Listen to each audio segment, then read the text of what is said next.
Mi nombre es Rufina y tengo 86 años. Suelo escuchar tus historias junto con mi nieta adolescente. Por motivos de que nunca fui a la escuela, le contaré a ella la historia para que te la escriba y te la envíe. Pero cabe decir que para ello utilizaré otro nombre de pila para el poblado en cuestión. Existen historias difíciles de creer, y esta que les voy a contar. Era el año de 1944. En el mundo se libraba una guerra que estaba a punto de acabar. Pero en mi pueblo a nadie le importaba. Suficiente teníamos con la guerra contra las criaturas del mal. Nadie sabe de dónde surgió. Yo tenía 9 años cuando la gente comenzó a hablar más de él. Se trataba del pueblo vecino. Se llamaba San Isidro, pero en mi pueblo lo conocían como San Isidro de las Tinieblas. Y esto es a razón del origen de que aquel poblado, que apenas contaba con 2 años de formación, algunas personas decían que fue un grupo muy nutrido de gitanos que se asentó en aquella zona y la hizo su hogar. Pero otras personas dicen que fue la propia tierra que se abrió y vomitó a aquel poblado desde el infierno, junto con las horribles criaturas que lo habitaban. Todo lo que hasta el momento he dicho no era para menos. La gente ya no salía de noche por miedo. Las brujas comenzaron a ver montones y los niños comenzaron a desaparecer. Inicialmente, desde recién nacidos. Posterior a ello, comenzaron a desaparecer ya siendo niños grandes en edad escolar. También se hablaban de los perros del infierno, que eran unos perros ligeramente más grandes del perro promedio, pero que tenían una fuerza y una bravura tan demoníaca que asustaba hasta el más valiente. Se tuvo avistamientos de ellos por primera vez en los bosques aledaños. Después, poco a poco comenzaron a introducirse al poblado y comenzaron a masacrar a los perritos callejeros que, por más que peleaban por sus vidas, no eran rivales suficientemente fuertes para competir con estas bestias. Y es por eso que el día a día en el poblado era cada vez más complicado, puesto que las calles estaban repletas de cadáveres de perros despedazados, y de vez en cuando, uno que otro vagabundo borracho incauto que se había quedado dormido en la acera, sin dimensionar el peligro que nos acechaba. A pesar de vivir bajo un miedo constante en el poblado, no pensábamos quedarnos de brazos cruzados, y los cazadores armaron brigadas para repeler a estas bestias. Y era por eso, por lo que en las noches también nutridos grupos de cazadores con escopeta en mano salían a patrullar por las calles, y se volvió común escuchar balazos en medio de la noche. Pero había un tema que era bastante triste para la causa del poblado. Durante esos enfrentamientos, también había bajas contra el grupo de cazadores, y cada vez eran menos. Muy al contrario, a pesar de que las bajas de las criaturas nocturnas superaban por mucho al de los cazadores, pareciera que se multiplicaban, y cada vez daba la impresión de que eran más.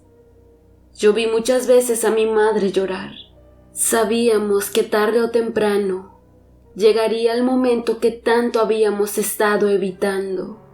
Y ese momento era cuando mi padre tome la decisión de ser parte del grupo de los cazadores. Por petición nuestra, aún no se había unido a ellos.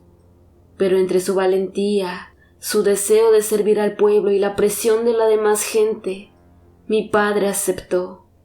De su historia como cazador no hay realmente mucho que contar.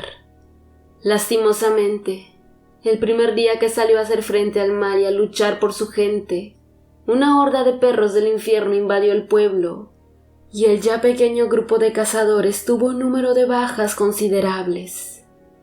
Mi padre fue uno de ellos. De los que lograron sobrevivir dejaron de darse abasto, y varios cazadores con sus familias comenzaron a salir huyendo para no regresar nunca más. Pero mucha gente prefirió quedarse a hacer frente a aquellas bestias antes de abandonar su patrimonio y el lugar donde habían habitado durante toda su vida. justo en el momento cuando el mayor número de personas salía huyendo del poblado, llegó una familia, un joven hombre con su igual esposa joven, acompañados de su pequeño hijo como de unos 5 años y un recién nacido. A su arribo, el hombre tocaba una tambora y su esposa junto a sus hijos pasaban por las casas pidiendo caridad. Desconozco cómo fue, pero el caso es que el hombre comenzó a ganarse sustento limpiando las calles de los cadáveres de animales y personas. Ante el creciente número de cadáveres, el hombre optó por quedarse a vivir al pueblo. Quizás era el único que veía prosperidad en nuestro decadente poblado. Al ver la fuga masiva de gente, el comisario le donó a aquel hombre unas tierras a las afueras del poblado. De allá construyó una pequeña choza y fue donde comenzó a rehacer de nueva cuenta su vida con su familia. «Pobre hombre, no sabe lo que hace», decía toda la gente a sus espaldas. Pasaron un par de semanas desde la llegada de aquella familia para que ellos igual sean parte de tanta desgracia. Un día, el joven padre de familia salió hacia la ciudad para comprar provisiones y arreglar unos asuntos que tenía pendientes. Por circunstancias de la vida perdió el transporte y no le fue posible regresar. Al día siguiente, él llegó de nuevo al pueblo en el primer transporte. Sin embargo, se encontró con una terrible escena que realmente le dolió al pueblo entero. Encontró muerta a su esposa dentro de su casa y sin ninguna pista de sus hijos. El hombre, al ver esta escena, lloró y gritó tanto que hasta las casas que nos encontrábamos lejanas podíamos escuchar sus lamentos que de manera irreal duraron todo el día y parte de la noche. Entre llanto por su pérdida, también se le escuchaba decir que esto no se iba a quedar así y tomaría venganza de las malditas criaturas infernales. De un momento a otro, el llanto de aquel hombre cesó, y ya no se supo nada de él, al menos por esa noche. Al día siguiente, y junto con los primeros rayos del sol, un repicar de varias tamboras nos levantaron a todos. Nadie sabía qué era lo que estaba ocurriendo, y es por eso por lo que todas las personas salieron de sus casas. De lejos, se podía ver cómo nutridos grupos entre hombres, mujeres y niños bajaban de las montañas. Aquel grupo era un grupo de personas indígenas que aún vestían de formas maravillosas, algunos adornando sus cabezas con penachos, y las mujeres con sus cabellos largos y trenzados, con hermosos vestidos con todo tipo de bordados. Al llegar cerca del poblado, alcanzamos a ver quién iba adelante. Era un brujo como de unos 60 años, que al parecer era el líder, y a su lado iba aquel hombre que la noche anterior había llorado desconsoladamente la pérdida de su esposa y la desaparición de sus hijos. Todos ellos se dirigieron hacia los terrenos donde el hombre había hecho su choza. Allá se acomodaron y construyeron pequeños tinglados de madera y hojas para descansar. Al anochecer, todas las familias, como era costumbre, aseguraron sus casas y evitaron salir. Esa noche, descansamos como nunca. Hace mucho tiempo que una noche en el poblado no era tan tranquila, sin escuchar el sonido macabro de aquellos perros devorando algún animal o persona, sin escuchar a alguna bruja rondando el techo de alguna casa riendo de forma macabra, o alguna familia llorando desconsoladamente ante la impotencia de cómo aquellas bolas de fuego huían con algún bebé que previamente habían robado. Al amanecer, mi tío Alberto, quien también era parte del grupo de cazadores, fue hacia casa de mi madre y se echó a llorar, pero esta vez era de alegría.